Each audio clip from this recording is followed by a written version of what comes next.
So, welcome everybody to a little addendum to this week's Who University, a spotlight, if you will. Um, our group of four, um, our lovely ladies that we are usually in coffee chat with, um, a couple of them are both Brenda and Christy, are taking care of themselves today, taking care of their needs. And I said to Erin, because both Erin and I are going through some big stuff right now, um, let's just hop on and converse and talk about what we've got going on. And, um, just have like a little extra to Who University this week, a little spotlight on what the two of us have going on. And we just decided to do this. We're going to reschedule. We're still going to have our Who University this week. But I thought this would be a good idea to record. And immediately, like, what came up for you, Erin? Like, we need to tell the girls. I don't want to be doing anything that's like did they think that it was that we weren't doing anything at all?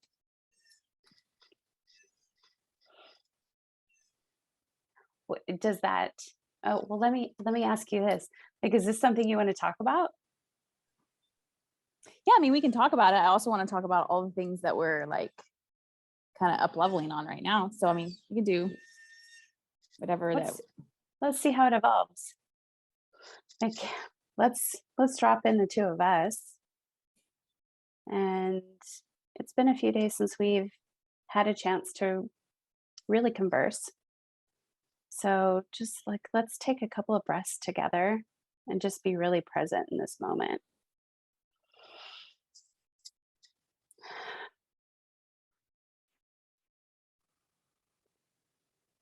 Feeling our butts in the chair, noticing the sounds that are around us, breathing in the scents, noticing what we see, finding that safe place right in the center of who we are, and connecting human to human.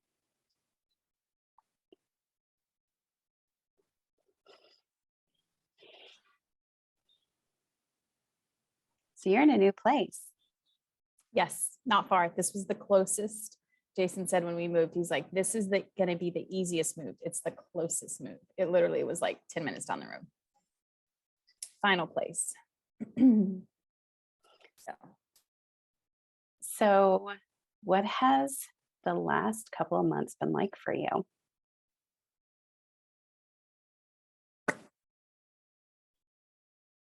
Everything you didn't think it was going to be. And like everything you did, right? Like a little bit of everything sprinkled in. As you and I were texting last night about, where do I noticed also on video, I always like look up. I like look up at the skyline. Where do I try to, I don't want to say accommodate, help me with the word I want to use. Like I try to make it easier, maybe accommodate is a word, but like I try to make it easier for my family when they are uncomfortable. Mm-hmm. So for them, moving places, which this is the same city, so they already know where the grocery store is, right? But a new place for them, they both equate as safety. And we all have our thing, right? Of what we identify as safety. So moving, bed situation. Why don't you take a second? Jason made a comment about the door. Okay. I want to invite you to share with people that maybe they've been following Who University, maybe they haven't. We usually have a topic that we're on. In this moment, I want to invite you. Grayson made biscuits. Okay, go ahead. Nice. to share with people, like, what is it that you're doing? What kind of adventure you're on? People that don't know Erin Gray. So when we were at your house in September, October, we've just been, well, in March, when you and I were in San Diego together, Last year. 2021, you had this like grandiose idea that I should take a year off. No, you didn't say a year. You said 3 months off. Mm-hmm. And my nervous system was like a wreck. Remember when I was asking all of the questions? It's so funny to like go back and be like, oh, sweet girl. But okay, so in San Diego, I kind of had like resolved, for lack of a better word, to like, okay, I'll do this thing, right? I'll take the 3 months off. Yep. I had never not worked. So I decided, okay, I'll do it. And I think allow all of the things that were, for lack of a better word, in the closet that I'd stuffed down, like the little kids stuffs all of their clothes in the closet and all their toys in the closet that they don't want to like either get rid of, clean, whatever. Like that's where all of my, I don't know, wounds, childhood wounds, all of the things had been stuffed in there with like just holding on as much as it could. Yep. So I took the 3 months off, and then You spent a whole month in Maui. We actually have a video. I have a video for that too, interviewing you then. That would be fun to share with this link as well. Yeah. So in March, we went to San Diego, and then I went with Christy, who also is part of Who You, right? So I met her in Colorado, and we hung out for 4 or 5 days together. And then with my family, we went to Maui for several weeks. So then it was time to get back to work at June, right? Because that was the 3 months that I had told myself. But I just didn't feel ready like I wanted to. It just was coming still from a place of like, I had said I was going to do this thing. Like I said I was going to go back to work after 3 months. So I just need to do it. I just wasn't feeling it. So then June and July. How did you know that you weren't feeling it? What did that look like? It felt in my body, it felt like it's something you don't want to do, and you just muscle through it, or you push yourself to do it. Cleaning is like that for me. So that's like, oh, I'll do it, and then an hour you set your timer, and then an hour comes and you're like, I still don't want to. Like, that's kind of, I love to tidy, but like vacuuming, that's just not my thing. So like something like that, right? Like something you're just like, you're more in your head, right? Like you're doing it from that should place. It didn't come from like, this is so fun. This is joyful. This is exciting. It was like, okay, I committed to this. Now I need to like hold up my end of the bargain with myself, kind of thing. That's what it felt like. So I kind of wrestled with that for a while, right? Because I said I was going to take 3 months off, and now I'm taking more. And so, all of the chatter that comes along there, right? With that. So I laid low for June and July.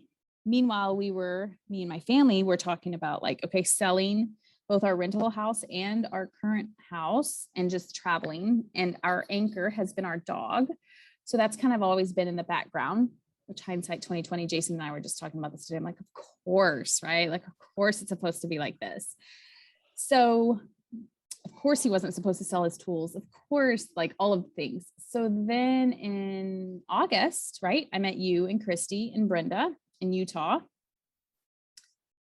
And we had thought that maybe we were going to have Who You be with some other individuals, but decided against that.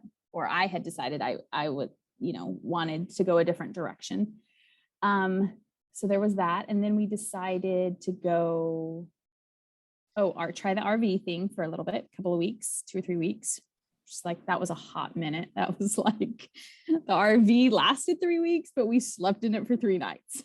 It's like, I would be so interested to see, is it a generator thing? Is it just me? Like, I got to try the things, and then I know immediately if I'm a yes or a no. Yep. Is that a generator thing? It might be partly, yeah. So when we were at your house, I don't know, I just was like, well, where's the next place that we want to go? What seems fun? I don't know how I landed on Costa Rica. I'm sure subconsciously, right? It's like one of my 50 countries I wrote down, a while ago that I wanted to visit. I threw it out to Jason because it's like a big mountain biking place here. Funny enough, we haven't done any mountain biking. And so he's like, yeah, I'm up for that. And I think when I was at your house, like I booked the Airbnb, like I booked it within 10 minutes. It was just like, yeah, let's go here. And even people local, when they've been like, how did you even know that place existed? Because it's such a local place. And I'm like, just like my inner knowing, like wherever I decide to go, like I always pick great places. So that was in September or October, right? We stayed like into September, half of the month in October. So then I still was like, I don't really like, I'm just having fun, right? Like kind of easing into like, hey, you cannot work and you cannot die. Like I proved that to be true. You can use your money and you can still have money and not die. So that was good. Your husband can quit his job and you can still have money and not die. So, just like check. So then we laid low for November and then we left in December. And when I interviewed 2 house sitters, there's this company called trustedhousesitters.com. You pay. There's these people all over the world that like travel and stay at different places, people's houses, take care of their animals, farm, whatever it might be. And I knew I wanted to have someone stay at our house. We'd had paid for a pet sitter, but at their place, but Murphy just is better at our house. And, so when I interviewed this couple, they're like seasoned house sitters, 62 countries or something, been doing it for like 15 years or something crazy like that. And I think the night before we left, we met and we kind of showed them the lay of the land and stuff. And I kind of just threw it out there, like, if we wanted to stay longer, like, are you open to it? And she's like, I think so. Like, let me talk to Marty and make sure, but I'll let you know in a couple of weeks. I was like, perfect. So then we were off, right? Like we had booked the place for a month. That's where we were supposed to originally stay, is a month. And then we decided, our house sitter said, yeah, we're good with staying for up to another month. So a total of 2 months, if that's what you want to do. So here we go back to forcing in our bodies, right? Like my ego wanted to go to another country because I have a goal of 50 countries. And what I'm learning is whenever I have a goal, like it's not about the goal, right? But that felt forced, right? Like I remember sitting in the place in Bejuco and like nothing was working, right? Like searching and searching for places, and this didn't feel good, and this didn't feel good, and this didn't feel good, and this didn't feel good. And I was just like, and I was trying to find a place to then be able to tell the house sitters, yes, like I knew I wanted to stay. So finally I told Jason, I was like, listen, I'm just going to tell him we're going to stay for another month, but I don't know where we're going to go. And I just put the phone away for several days and I was like, I'm not doing anything. And he made the comment like, well, why don't we just stay in Costa Rica for another month? And why don't we just explore some other places? Okay, I guess, so that allowed us to go up into the mountains for several weeks. Then that allowed us to visit this part of Costa Rica. So fast forward, so now we're in almost February, January 31st right now. Yeah, January 31st. It is. It's David's birthday today. Oh, happy birthday, my long lost brother. Yep. And yeah, like really sinking into like no time, no, like talk about like the unknown. I was like, this has been so good because this has taught me, this has probably been the most unknown that I've been. And it's been amazing and always worked out better than what I thought could have ever imagined, right? so it was interesting, like several times we would meet families and they're like, well, where are you staying? And I was like, well, I only know where we're staying for the next 2 weeks or the next week or whatever. And lots of like, well, what about, the planning, right? Which has been my MO for, I can't tell you, all of my life, right? And just trusting like it's gonna be okay. It's going to work out. And so fast forward, so here we are almost February 1st. We go home on the 10th. And yeah, and then like, rolling into Who You and feeling inspired and feeling energized and like super fun, right? Like when I think about together partnership, that feels super fun. So, when you ask like, well, what does it feel like? It feels like drudgery is what forcing or like, doing something when your body really, when you really in your core, your inner being really doesn't want to, it feels like drudgery. And I think that I was talking to another friend the other day, like, I think with coaching, we can kind of mind fuck our way to like get on board, right? But that's not the intention, right? The intention is that's our inner being, that's our soul, that's what we really truly want. Mm-hmm. That's not meant to be coaxed, mind shifted, whatever you want to call it, to get on board. Yeah. So, what would you say has been the biggest surprise for you in this journey? How much noise really bothers me. I know that sounds so like of all of the things, but like I feel like I'm a pretty easygoing person. Like we almost missed our flight. I was like, no problem. Like I was like, oh, we'll just rent a place. It's not a problem. I've had luggage loss before. I don't know where my next meal is coming from because I don't know where the grocery store, like not a problem. But the noise for me has been, it has felt like a lot. As someone moves a trash can or something behind me. I was like, as there's noise in the background. So what, I guess I want to ask you, like, if you want to explore some of the stuff that we were talking about last night. Yeah.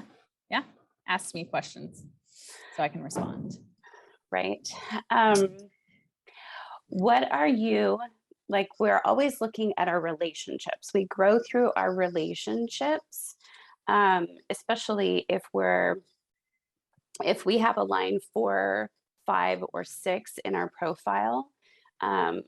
That relationships, like how we see ourselves, is usually outside of ourselves. And so I'm curious what you are seeing in both Jason and Grayson that is reflecting back within you. I think like what I was mentioning last night, possibly like because I have kind of, I don't want to say it, like always made everything be okay. Like I've been, like, I think I said I was a co-regulator, right? Like they both are like, we always sleep better when we sleep with mom. And I'm like, mom wants to sleep by herself. So, they feel uncomfortable. I need to fix this. And it's not as, I don't want to say severe as it used to be, but for sure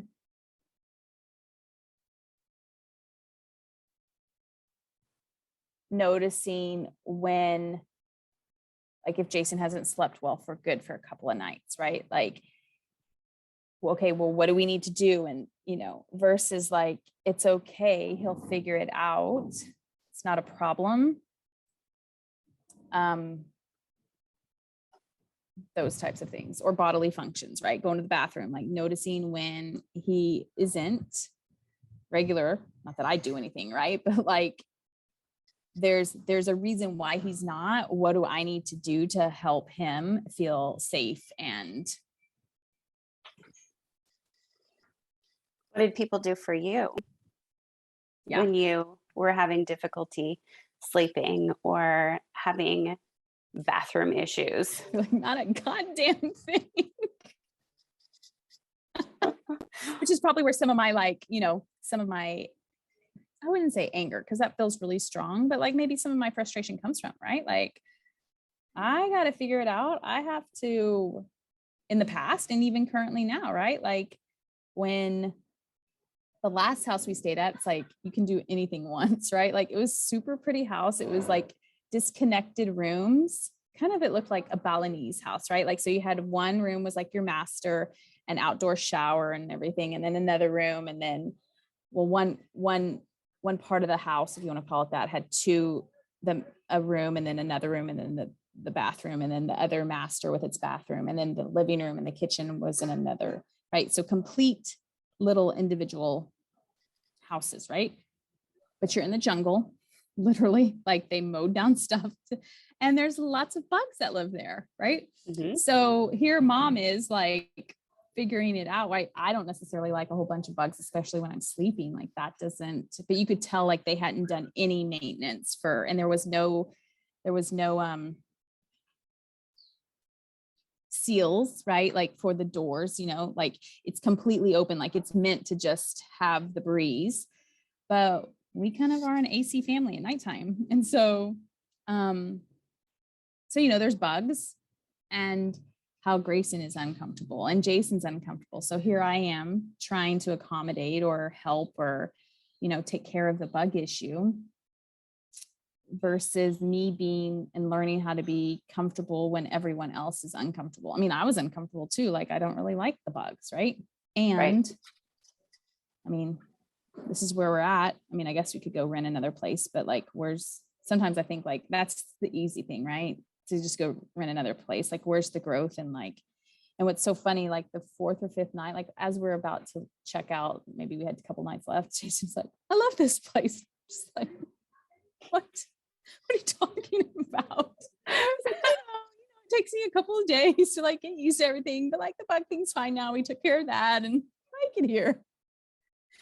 So I think, like, yeah, like, what about me? Right. I think that I don't necessarily know if I use those exact words, but like nobody.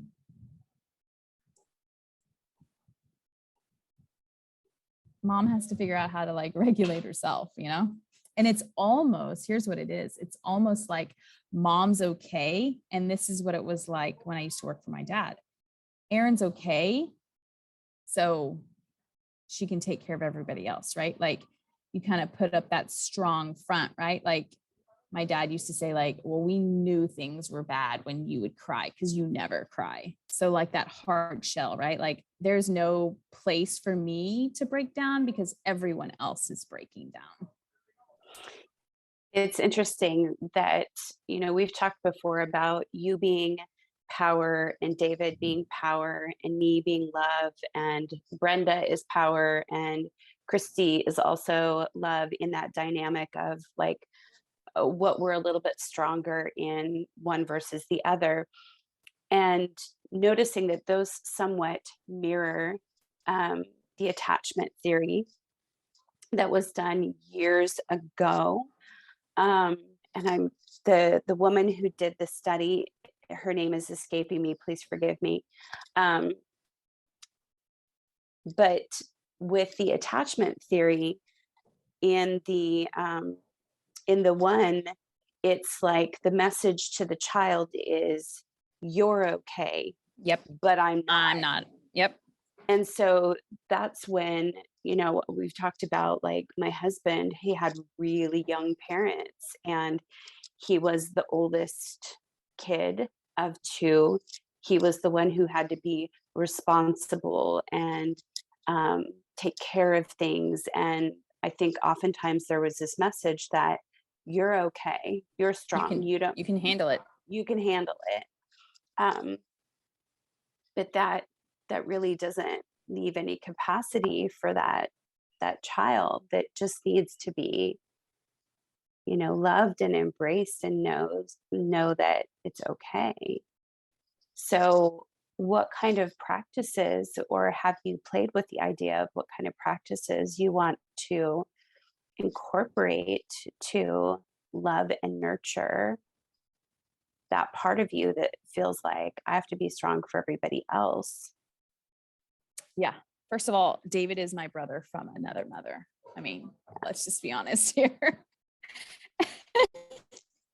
And, you know, what I think I was telling you last night, like all of the money issues growing up with my family, right? Like my dad giving too much information and me, you know, being the sounding board. I know my mom has said before, like, here you were like helping with my younger sister, right? And my mom and my dad are working and you're calling me like, Amy won't listen to me and I need help and this and that. And my mom's like, sorry, just figure it out. Like for a 10 or a 12-year-old, like that's what, you know, everything happens for a reason. But like you say, like as a child, I'm also a child, right? Like it's almost like you grow up faster than you're supposed to, or you are handling things that are above your emotional, I don't want to say intellect, but above your emotional, what is it, bandwidth, or, you know, like Yeah. kid not supposed to be dealing with some of that stuff. And so I think now, I think what I noticed, like when I, you know, I'd mentioned about like this little spot on my lip, and then I have like kind of and I think I can easily go back, for lack of a better word, into that survival, right? That survival where I didn't even realize that that's what I was doing. But then once we started talking about it and kind of like poking in a loving way, right? Like questioning, because I was like, I don't feel anything. But, you know, I wasn't, if you had asked me, or you did ask me, like, okay, well, where are you feeling? Like, I don't, I feel like it's fine, right? It's all fine. Yeah. Right. Which is totally my go-to, right? Because it doesn't matter if before, right? It doesn't matter if you're not fine. Nobody cares. Like you got to help everybody. Right. Well, So, if you're not fine, the yeah, whole everyone else isn't. the everything falls apart, Yeah. right? Like that is death. If you aren't fine, if you've had the message, you're fine, we're not, and suddenly you're like, I'm not fine, that's death. Yeah. So I think for me, it's a little bit of separation, right? It's needing to slow down. It's needing to turn off all distractions and to really just be like, what's coming up, and just to be, because, and I think for me, at least, like sometimes I need a little bit of poking and prodding, because, you know, I think my go-to is like, everything's okay, right? Like if this hadn't come up, I don't know if I would have felt it. I don't know if I'm at that either level of awareness, or, but this, you know, showed up and I'm like, wait a second, now I'm so in tune with my body. Like when things like this happen, I'm like, this is not a typical, you know, thing that happens. So getting curious, like, okay, what are you, and for me, my go-to is kind of like shortness. So yesterday morning, when the lady that actually cleans the house is here, her name is Grace, and my daughter's name is Grayson, and sometimes I just call Grayson Grace. So Grayson, our daughter, was down swinging on the hammock, and Grace, the lady that helps clean, was down there too. So when I said to Grace, the lady that cleans, because she was going to do the laundry for us, because when I booked it, I didn't pay attention. We don't have a washer and dryer. And so she said she'd do the laundry. As I'm saying, hey, Grace, Jason interrupts me and says, not you, Grace, Grayson, you know, the other Grace. And I said, stop talking. Let me talk. And that, like, now that my go-to emotion isn't always frustration, when things like that pop up, like that was my first, like, whoa, that was a little saucy for him just saying, not you, Grace. Right. Mm-hmm. And so just noticing that and how I was feeling, like my go-to is like a frustration kind of emotion, or has been in the past, I should say. Right. So, what's going on? And then last night I was like, after I texted you back and forth, I was like, I need a break. I'm going and taking a shower. And we have 2 bathrooms here, 2 showers, 2 toilets. And Jason comes in and pees in mine. And then he starts to talk to me. And I'm like, can I take a shower by myself? And he's like, whoa. And I'm like, well, I don't want to have a conversation right now. And just, he said, you're being a little, I don't know what word to use, if he even got the words out, you know? And I was like, okay. So I think for me, it's noticing when I feel those frustration, because my go-to emotion isn't crying or, you know, anything of that sort. It's more like agitation. Mm-hmm. Which is, of course, very much in line with your not self theme, right? It's Mhm. either you either have frustration or you have motivation. And when frustration usually starts to build up, it's because you're about to, like, you're gonna hit that height of frustration and you're just gonna give up and back away and go the opposite, which means you're gonna have to take a run at it again, Yeah. or you're going to hang in there and realize that this is that moment that's going to basically take you up to the next step. I'm kind of curious if perhaps, like, the experience that you had on the zip line, the awareness of the up leveling of noise with each place that you've gone to, and then now noticing like some of these things, and um, like Jason and Grayson have caught their stride. Hey, mom, come regulate me. Come, come regulate my nervous system. If this is like, remember when I said, when we ask the universe for Mm-hmm. something, Yep. it's going to show us everywhere we have it. Yep. And it's also going to show us everywhere we have a story about not. So if I were to be like the reflective or the advocate for the little Erin inside right now, what is it that she is? What is it that she is needing above all else? And how do you connect with her?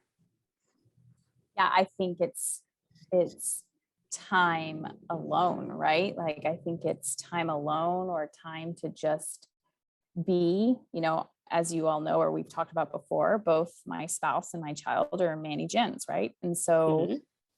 We're a I'm a lot of generator, energy. lots of energy, right? And we were just, Grayson was up here, I think, watching makeup tutorials. You'll like that. And Jason and I were down there, and he's like, I'm like, I fell asleep in the hammock, right? Like that's soothing to me.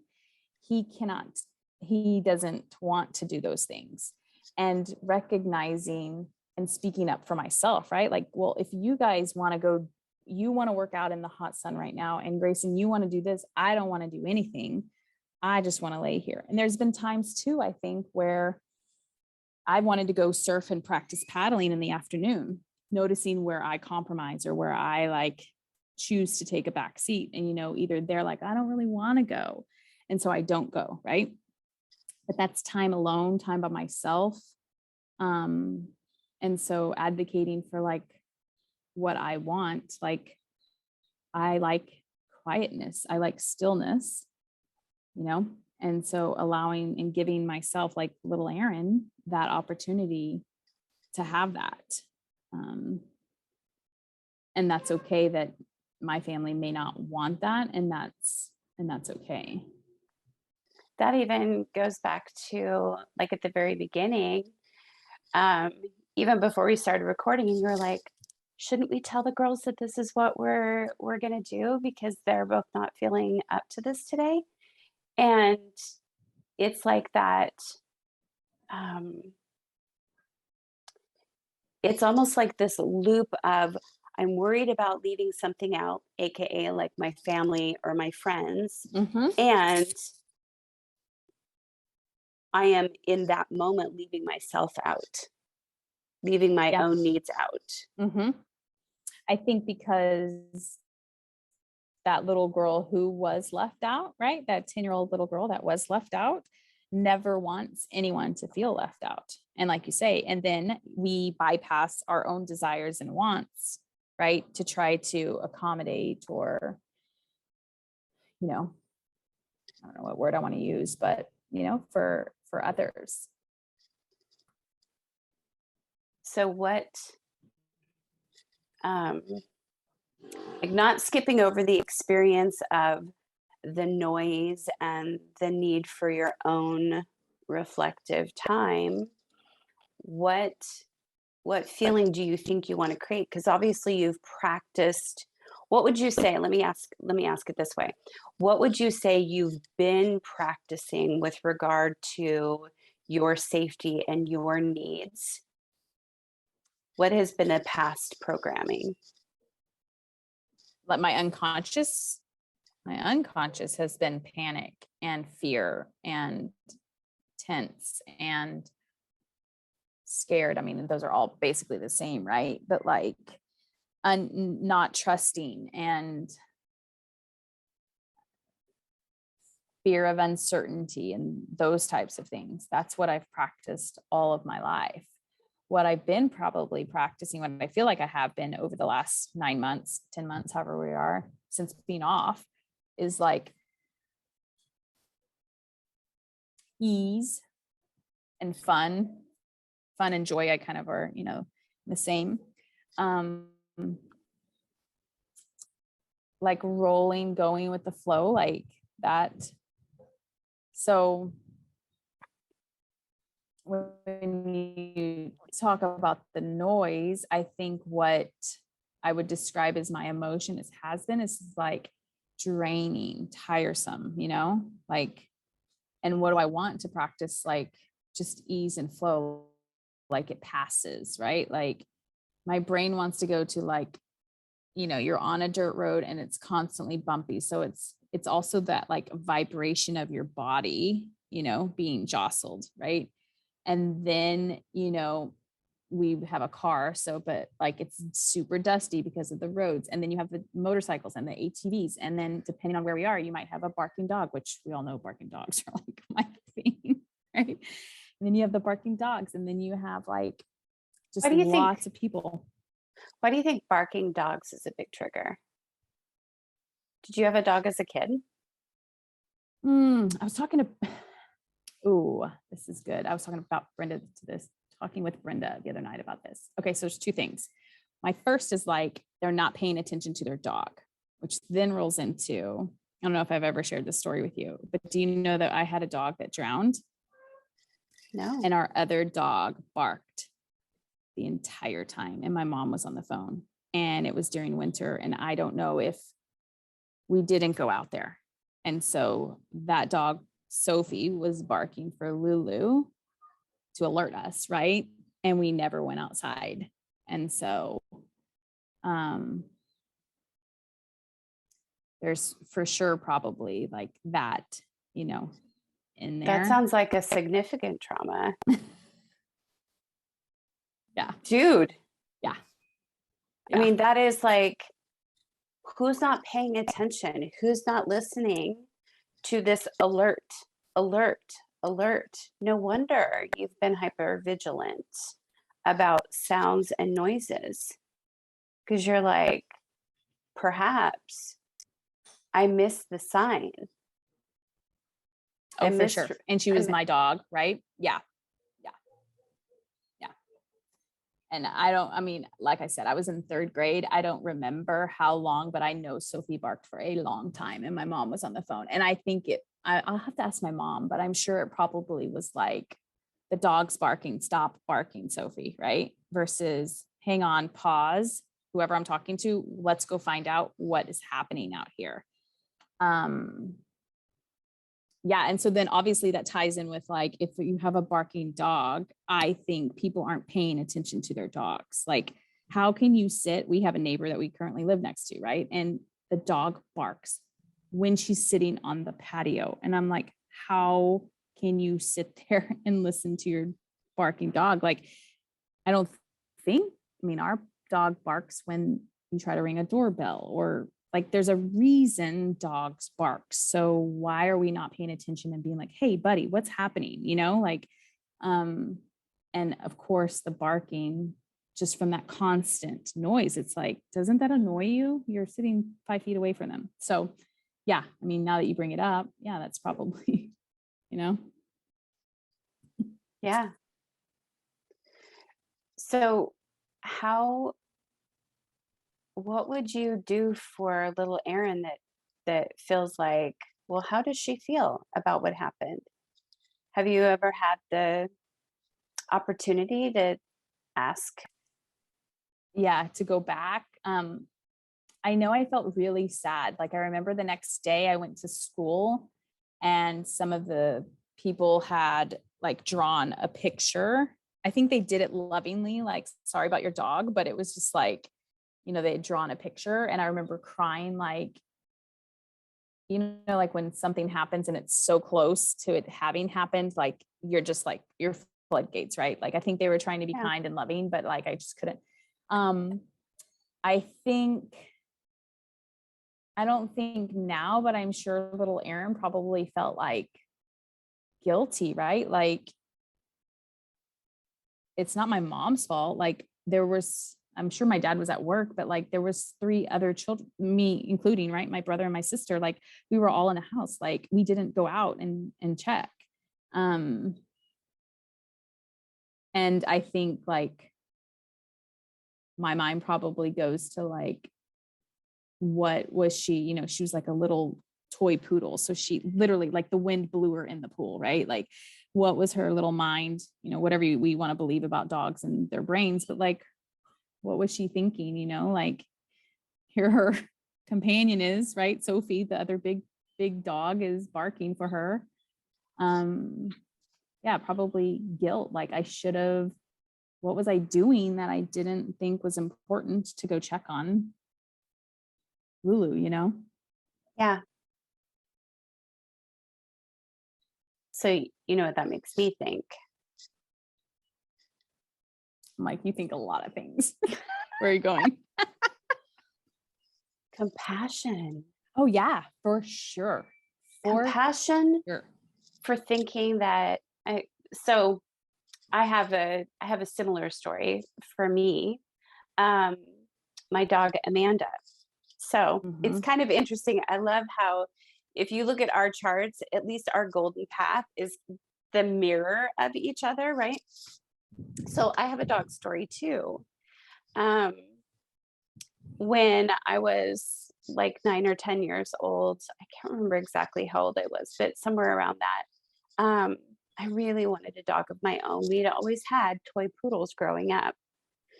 And I remember when I was really little, and we had this little teacup poodle named Doodlebug, and I would put her in the basket of my bike, and she Yes. loved going everywhere with me.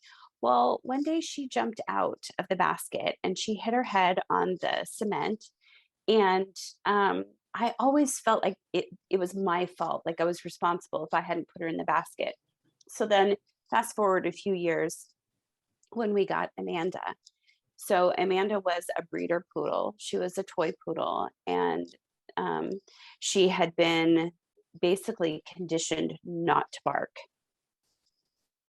I don't know if they beat her or what they did, but she was a breeder dog. She was only a couple of years old, but she had been conditioned not to bark. And you know, we brought her home, and I remember when anytime we would leave the house, when we would come back, we would pound on the door, silence. And then we kept doing it, pound on the door. And then eventually it was like, "Roar," and we'd go and we were like, Mhm. good girl, Amanda, good girl, Amanda, good girl. And, um, till we finally taught her how to bark. And you couldn't have told her from like a German Shepherd. She thought she was the biggest thing ever. She was like our total guard dog. But I remember like I got older and I was ready to move out and I couldn't take Amanda with me. So I left her behind. I had all of this guilt about I left her behind. She got cataracts. She went blind. I wasn't there for her. Um, it was basically like neglect and abandonment, which is one of my like core Yeah. I was wounds, like, your core wound. Yeah. right? Is like my father left. Like, what have I been exploring in this lifetime? How have all of these things that I've pulled in for me been for me? And like, I came here to explore love, abandonment, and that disconnect in order to be able to appreciate, like, taking in love and not abandoning myself. So I'm kind of curious, like um, what your Erin, your little girl needs, or your little girl and your little boy Yeah. inside. We all have both, right? Needs to embrace, to feel like that's okay, so that when you hear a barking dog, you might be aware of it, but it doesn't feel like you're being yelled at from beyond. I had Yeah. a I had a meditation where I actually um I had this visualization. We know visualization is one of my superpowers. Um on another topic for another time, David and I were talking about the inner knowing. He's like, I don't see things or hear things. I just know. No. Yeah. Know. Um so for me, this meditation was going in, and I visualized myself going down into this dark cave. And I think it was actually with a shamanic drumming I had one time. And when I got to the bottom of the cave, Doodlebug and Amanda were both there. And I just remember asking their forgiveness, and then Yeah. also like receiving that love, and um, like just releasing of all that, sort of the ho'oponopono. Mhm. I love you. I'm sorry. Please forgive me. Thank you. Um, and ever since then, I haven't had that like, oh, I'm leaving this behind. So I'm curious if like maybe that might be something. Yeah. I mean, I'm sure because I was queen of like, you should have known better. Like, that was the way to like anyone, any 10-year-old or 8-year-old, however old, like, of course, if a dog drowns or a dog falls in the water and it's in, cold 20 degrees, like they're going to drown, right? Like that's a known thing. So using that against little Aaron, right? Like you should have known, you should have checked because it was cold out. The dog was barking. You should have done something differently in a way to beat myself up, and like you say, just the compassion, right? Like, um, yeah, just like and then the flip side, right? Like, how was I to know, right? Um, and yeah, it's really interesting. Like, I need to explore because it's just like hmm, is it an annoyance when I hear the dogs bark? I think it is, and it probably comes from why aren't you paying attention to your dog? You know, because it's never And like tell the dog to shut up. It's not that. It's more like where are these owners? yeah, And unknowingly, probably my body from a place of like something's going wrong, right? Me not even being aware that might have been what it's always been about.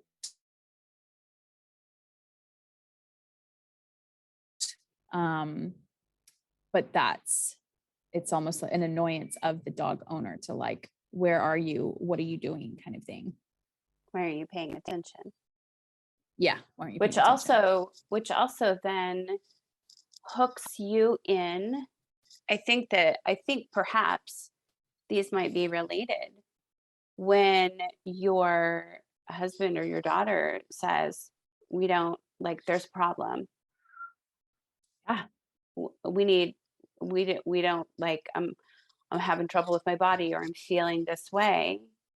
And you have that desire to want to go fix it because Yes. of their discomfort.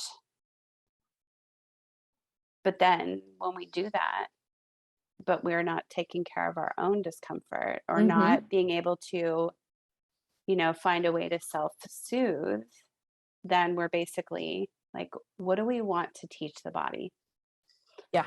Safety, So, right? Yeah. And it's kind of like when they say like with the airplane, right? Like I'm trying to like save all of the people before I have my own oxygen mask on, right?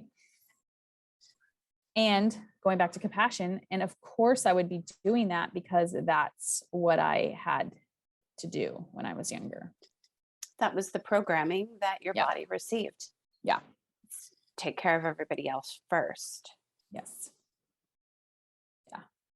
Which is a total, like, I mean, I know we've already said this, but like a negate of your own, like I matter too, right? Whoever else is watching this that is like, has the phrase "I'm fine" memorized, right? Like what we're doing is saying to us, like, we're not as important. It's not that any human is more important than another, right? But like we are as equally important. And it doesn't have to get so bad that we have, like, I call them breakdowns, is what I used to call them, crying from that standpoint, right? Like my own family, immediate family, and then also my dad and his company knew something was really wrong because I never cried. So when I was crying, it was time to listen to Erin because she never does that kind of thing. So we don't have to get to that place, right? Like, and it's also our responsibility to take care of our own selves, So I think what you and I are both saying is it's not our spouses or our children's or anyone's job to make sure we're okay and safety. And also we need to take care of ourselves before we try. And where's the learning for them, right? Like, it's okay to be uncomfortable. It's okay. They're not going to die if they don't get, a good night's sleep. Like what I've noticed is when Grayson lately has been like, I'm so hungry. And Jason just literally like, what do we have in the house? What do we? I'm like, she's not going to die. She's hungry for an hour. She's not. But that's, for him, that's very much so a safety thing. And so where That's is our his barking dog? Very much so. Yeah. Very much. So, where can I be uncomfortable is allowing all my family to be uncomfortable and let them kind of work through it. Right. And,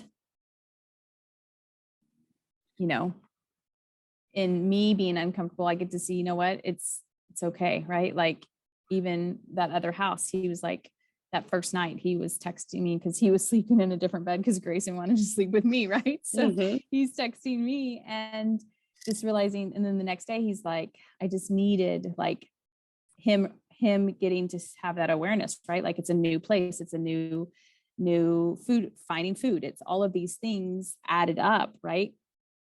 And so just where's the growth, right? We were talking about today. He goes, if I think about sometimes if you and I weren't together, like what would I do? He was like, probably be going to like the same place over and over again because it's repetitive, but that's normal, right? For everyone, we crave safe and familiar, or what we think is yes, safe. Correct. What we think is safe because it's familiar, but that's the illusion, right? Yes, very much so. So that was good. Coach Tanya, I didn't know I'd be bringing up Lulu and Sophie and dogs and all the things. Hopefully somebody got some little nuggets from this. This is what we do for each other, though. Yeah. There have been like good. Thanksgiving, right?